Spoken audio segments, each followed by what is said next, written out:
नमस्कार दोस्तों, welcome to English Vinglish. स्वागत है आप सभी लोगों का आज के जबरदस्त सेशन में। साथियों, इंग्लिश विंग्लिश का उद्देश्य सिर्फ आप लोगों के लिए यही है कि कम से कम टाइम में आपको बेहतर से बेहतर कंटेंट मिले। तो शुरुआत करेंगे हमारे आज के जबरदस्त सेशन की। और आज का आप देख सकते हैं सिनेरियो, आज हम लोगों का फर्स्ट डे है। तो मैं आपको बता दूं कि इस तरीके से सारे सेगमेंट्स रहने वाले हैं। Day 1 idioms and phrases, day 2 one word substitution, synonyms, फिर एंटोनिम्स, फिर fillers, important spelling based question. आप लोगों को 10 इंपॉर्टेंट रूल्स ऑफ ग्रामर और स्पोकन इंग्लिश भी शामिल है। तो ज्यादा समय न लेते हुए सीधे हम लोग हमारे आज के सेशन को शुरू करते हैं और चीजों को ध्यान से देखेंगे। Are you guys ready? ध्यान रखिएगा, बहुत इंपॉर्टेंट होगा। तो सबसे पहला ईडियम आपके स्क्रीन पर आ चुका है दोस्तों, आप लोग फटाफट से देखेंगे। आपके सामने एक इडियमेटिक एक्सप्रेशन लिखा हुआ है और आपको उसका आंसर देने की कोशिश भी करनी है। बिहाइंड क्लोज्ड डोर्स, देख सकते हैं ये पिक्चर भी आपके सामने अवेलेबल है। इसका मतलब क्या होगा? टू प्रेज समवन नहीं, doing something secretly, excite someone या टू वर्क हार्ड। तो बिल्कुल सही जवाब हो जाता है डूइंग समथिंग सीक्रेटली। क्लियरली आपको दिख रहा होगा पिक्चर के माध्यम से। आगे आ जाते हैं, इडियम एंड फ्रेज अगला, अप इन द आर्म्स। अब हुआ ये कि बिना बताए मम्मी से वो गाड़ी ले गई, तो उसके बाद जब गाड़ी वापस लेकर आएगी तो mom was really up in the arms. तो इसका मतलब क्या हो गया? रेवोल्यूशन, वेरी एंग्री, प्रोटेस्ट या फ्रेंडली? तो डेफिनेटली क्या होगा? वेरी एंग्री, बहुत गुस्से में है।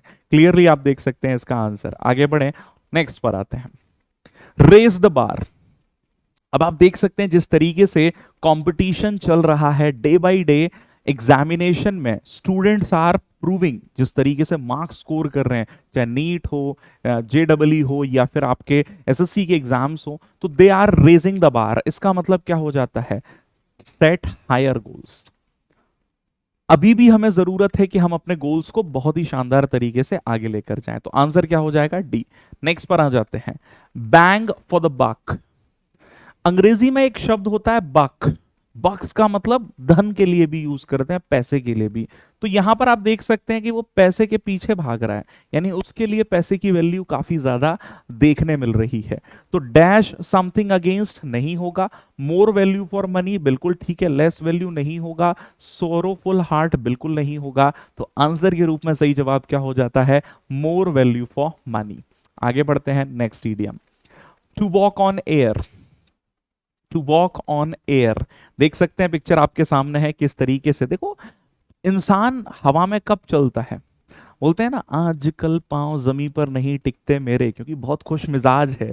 तो टू वॉक ऑन एयर मतलब डिप्रेस्ड कतई नहीं, completely free, to be very happy is the right answer, rich नहीं होगा। ठीक है, तो आंसर के रूप में सही जवाब हो गया ऑप्शन सी। नेक्स्ट पर आते हैं। चलिए भाई, आप सभी लोगों ने ये मूवी काफी वर्ष पहले आई थी, कभी खुशी कभी गम, देखी थी? तो जब शाहरुख खान साहब पहुंच जाते हैं New York, London I think, yes, तो वहां पर ये होता है, Rahul take a chill pill. इसका मतलब, टेक अ चिल पिल का मतलब क्या होता है कि कोई व्यक्ति बहुत पैनिक हो रहा है, उसे क्या करना? Calm down, to calm down, शांत हो जाओ भैया, कोई बात नहीं है। ठीक है, नेक्स्ट पर आ जाते हैं, put the best foot forward. कहते हैं कि जब हम तैयारी करें किसी चीज को प्रोजेक्ट करने की या फिर किसी चीज को सक्सेसफुली खत्म करने की, तो शुरुआत शानदार होनी चाहिए। तो इसीलिए बोलते हैं put the best foot forward, मतलब get into, start impressively. To give a sign of distress, trouble, oppressively, विरोधात्मक बिल्कुल नहीं होगा। ऑप्शन के बेसिस पर हो गया B is the right answer. ठीक है, चलिए भैया, want to curl up and die. Picture आप देख सकते हैं, क्लियरली आपको दिख रहा होगा ये महानुभाव किसी बात को लेकर काफी शर्मिंदा हो रहा है ना, काफी निराश है। वॉन्ट टू डाई कंफर्टेबली नहीं होगा, unable to sleep well, feel terribly ashamed and sorry, मिल गया आंसर। टू टायर्ड बिल्कुल नहीं, इसको बोलेंगे सही जवाब सी।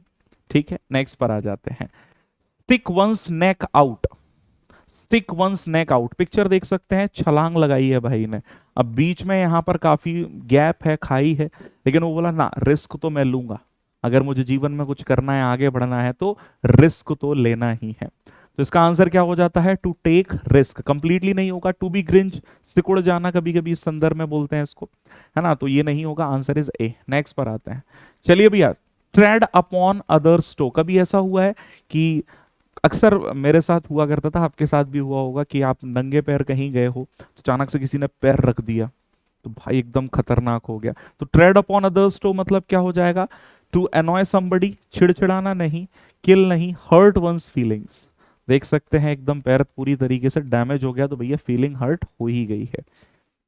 चलिए भाई, तो 10 आज के हमारे इडियम्स खत्म हुए। होमवर्क आप लोगों के लिए जो आपको कमेंट सेक्शन में जवाब देना है, गिफ्ट ऑफ गैब का मतलब क्या है, ठीक है, तो जरूर जवाब दीजिएगा, ये आपका होमवर्क है कमेंट सेक्शन में, ठीक है। तो आज के सेशन को मैं यहीं विराम देता हूं। आई होप आप लोग ये क्रिस्पी और छोटे सेशंस के लिए काफी ज्यादा एक्साइटेड हैं। I am very excited. तो मिलेंगे हम लोग अगले एपिसोड में जहां हम लोग बात करेंगे डे 2 के वन वर्ड सब्स्टिट्यूशन की। All the best, thank you, take care.